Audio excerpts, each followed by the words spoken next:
ఓం శ్రీ గురు పరబ్రహ్మణే నమః. ఆధ్యాత్మిక జిజ్ఞాసులందరికీ హృదయపూర్వక నమస్కారాలు. ఒక గురువును ఆశ్రయించిన తర్వాత గురువు దగ్గర సరియైన జ్ఞానం లభించినప్పుడు ఇంకో గురువును ఆశ్రయించవచ్చా? ఇలాంటి సందేహాలు చాలా మందికి ఉన్నాయి. ఇలాంటి సందేహాలు చాలా మంది నన్ను అడిగారు కాబట్టి ఈ వీడియో చేయాల్సి వస్తుంది. అయితే ఒక గురువు దగ్గర ఆత్మసిద్ధి కోసం, ఆత్మజ్ఞాన సిద్ధి కోసం గురువును ఆశ్రయించినప్పుడు ఆ గురువు గారు సరియైన క్రమము, సాధన క్రమము చెప్పని ఎడల, సరైన బోధ ఇయ్యని ఎడల ఆ గురువుని అనుమతితో గాని, గురువు అనుమతి లేకుండా గాని ఇంకో గురువును ఆశ్రయించి జ్ఞానం పొందవచ్చా? ఈ ప్రశ్నలు. ఒక గురువును ఆశ్రయించినప్పుడు ఆ గురువు మనకు సరైన బోధనా పద్ధతులు చెప్తున్నాడా, సాధన సిద్ధాంతాలని చెప్పి మనకి సరైన రీతిలో మన ఆధ్యాత్మిక సాధన సాగేటట్లు చేస్తున్నాడా, మళ్ళీ ఆ గురువు ఆచరణ యోగ్యుడేనా, పరిపూర్ణవంతమైన జ్ఞానం ఉందా, పరమాత్మ జ్ఞానాన్ని సిద్ధింపజేసుకున్నాడా, ఇవన్నీ తెలుసుకున్న తర్వాతనే మనం ఆ గురువును ఆశ్రయించి ఆ గురువును చూసి, గురువు యొక్క ఆ ఆదర్శ భావాలు చూసే గురువును ఆశ్రయించి జ్ఞానం పొందాలి. కానీ ఒకవేళ మనకు గురువు అర్థం అవ్వక, అంటే సాధన దశలో ఉన్న వాళ్ళకి, అంటే గురువుని అసలు పట్టుకుని గురువుని చేరని వాళ్ళు గురువు కావాలి అన్నప్పుడు కూడా ఇలాంటి గురువుని ఆశ్రయించాలి. ఇలాంటి వాటి గురించి కొన్ని వాక్యాలు చెప్పుకుందాం. మనం గురువుని ఆశ్రయించిన తర్వాత ఇంకో గురువుని ఆశ్రయించవచ్చా? మొదటి పాయింట్ని దీన్ని తీసుకుందాం. అయితే ప్రామాణికంగా చెప్తేనే, మన పెద్దలు చెప్పినటువంటి జ్ఞానంతో ప్రామాణికంగా చెప్తేనే ఆ వాక్యాలకి దృఢం, బలంగా ఉంటాయి. కాబట్టి పూర్వము వ్యాస మహాముని రచించినటువంటి మహాభారత గ్రంథం నుంచి మనం ఈ విషయాన్ని తీసుకుందాం, చర్చిద్దాం. ఇది కేవలం చర్చనే, మీతో పంచుకుంటున్న భావాలు ఇవి. ఒకవేళ మీకు ఇవి సరైన అనిపిస్తే ఏకీభవించండి. అయితే మహాభారత గ్రంథం నుండి తీసుకొని మీకు వివరిస్తున్న. వ్యాస భగవానుడు మహాభారత గ్రంథం రాశాడు. దానిలో ధృతరాష్ట్రుడు, పాండురాజు విచిత్ర వీర్యునికి పుత్రులుగా జన్మిస్తారు అని ఉంది. అంటే పాండురాజు ధృతరాష్ట్రుడి వాళ్ళ తండ్రి విచిత్ర వీర్యుడు, కానీ విచిత్ర వీర్యుడికి ఈ పాండురాజు ధృతరాష్ట్రుడు జన్మించలేదు. ఇక్కడ ఉంది అసలైన రహస్యం.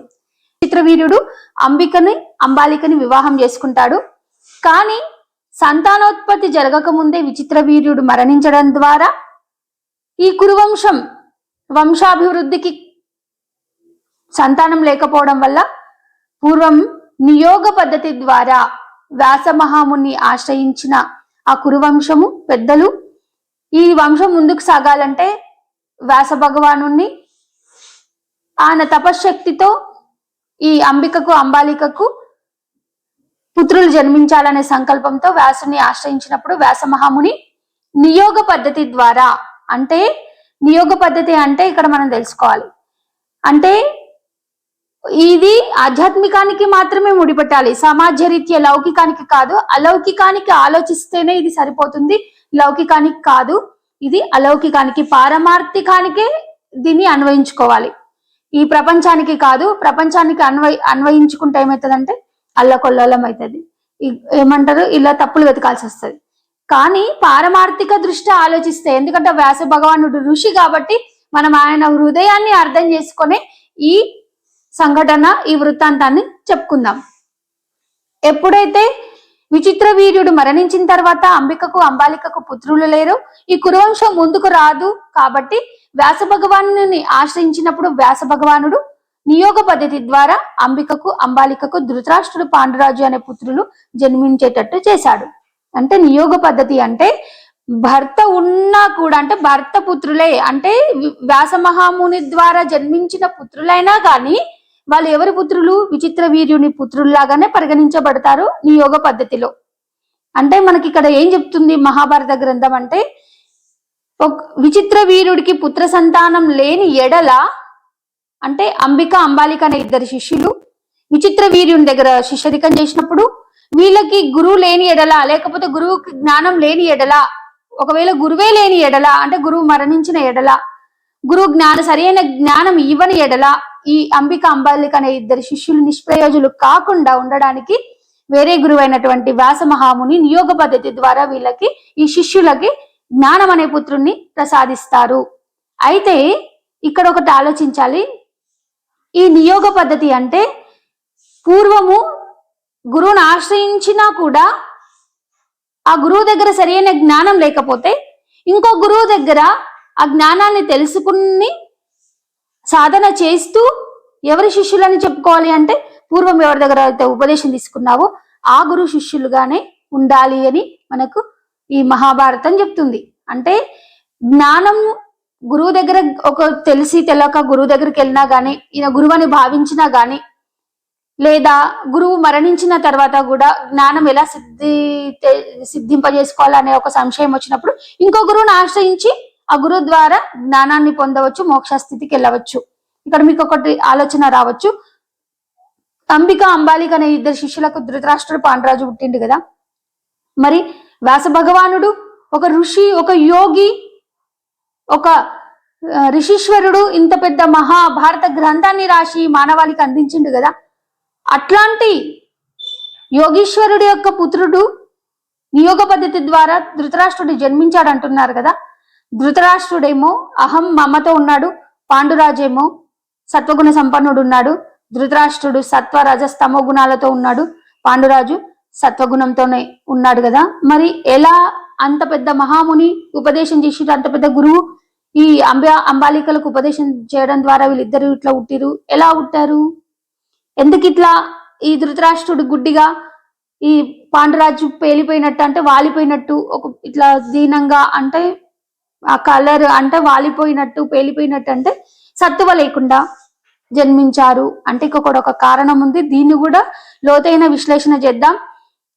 ఎప్పుడైతే నియోగ పద్ధతి ద్వారా, అంటే పూర్వం ఉన్న గురువు ఉన్నా గాని ఈ గురువు ద్వారా జ్ఞానం తెలుసుకునేటప్పుడు ఈ గురువు యొక్క శక్తి, సాధన సిద్ధాంతాలని ఈ శిష్యులకు చెప్పేటప్పుడు ఆ శిష్యులు సరిగ్గా వినకపోతే, ఆ బోధన సరిగ్గా విని సాధన చేయకపోతే ధృతరాష్ట్ర లాంటి పుత్రుడు పుడతాడు. అంటే ఆ వ్యాస మహాముని యొక్క యోగ దృష్టి ఈ అంబాలిక గ్రహించకపోతే ధృతరాష్ట్రుడు లాంటి వాడి పుత్రుడు జన్మిస్తాడు. అంటే ఈ శిష్యురాలు వ్యాస మహాముని యొక్క బోధన సరిగ్గా వినకుండా, సాధన సిద్ధాంతాలని కరెక్ట్ చేయకుండా ఉంటే ఎలాంటి పుత్రుడు పుడతాడు? ఎలాంటి జ్ఞానం వస్తుందంటే, ఏ జ్ఞానం అంటే అహం మమ, నాది, నేనే, ఈ దేహమే నేదును, దేహాత్మ భావనతోనే ఉంటారు.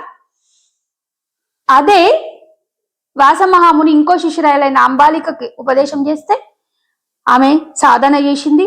సాధన చేసి అసలైన స్థితికి సత్వం వరకే వచ్చింది.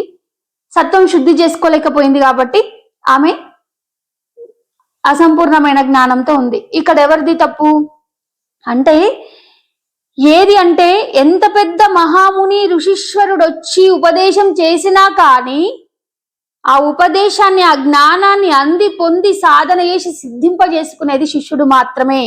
శిష్య ప్రజ్ఞైవ బోధస్య కారణం గురువాక్యత అంటారు. అందుకనే ఏమని, గురువు బోధ చేస్తాడు, ఉపదేశం ఇస్తాడు, గురువు యొక్క తపశక్తిని ఇస్తాడు, కానీ సాధన చేయాల్సింది శిష్యుడే. ఎలాంటి పుత్రులకు జన్మనివ్వాలి అంటే, ఎలాంటి జ్ఞానపుత్రులకు జన్మనివ్వాలి? గురు శిష్యుల మధ్యన పుత్రుడు జన్మిస్తుండంటే జ్ఞానోద్భవమే పుత్రుడు. మరి ఎలాంటి జ్ఞానం రావాలి? దేహాత్మ భావనతోనే ఉన్న జ్ఞానం రావాలా? ఈ దేహం నేను కాదు, ఈ దేహంలో అఖండంగా వెలిగిపోతున్న పరమాత్మ స్వరూపమే నేనని జ్ఞానం కావాలా? ఇది ఎవరి చేతులు ఉంది? శిష్యుడి చేతులనే. అందుకనే నిస్సంశయంగా ఒక గురువు దగ్గర మనకి జ్ఞానం లభిస్తలేదంటే ఇంకా మిగతా గురువు స్వరూపాలు చాలా మంది ఉన్నారు. ఈ గురువే ఆ గురువు, నా గురువే ఆ గురువు, రూపాలు వేరు కానీ జ్ఞానం ఒకటే. ఏ గురువైనా గురువే.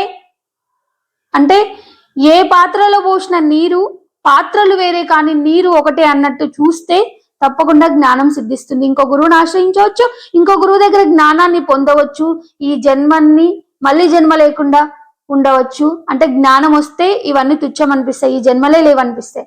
జ్ఞానం రావాలి, అసలైన ఆ పారమార్థిక జ్ఞానం, పరమాత్మ జ్ఞానం, అఖండ జ్ఞానం ఎప్పుడైతే మనకు ఉద్భవం అవుతుందో అప్పుడే ఇవన్నీ లేవు, ఇవన్నీ భ్రమలాగా వస్తుంది.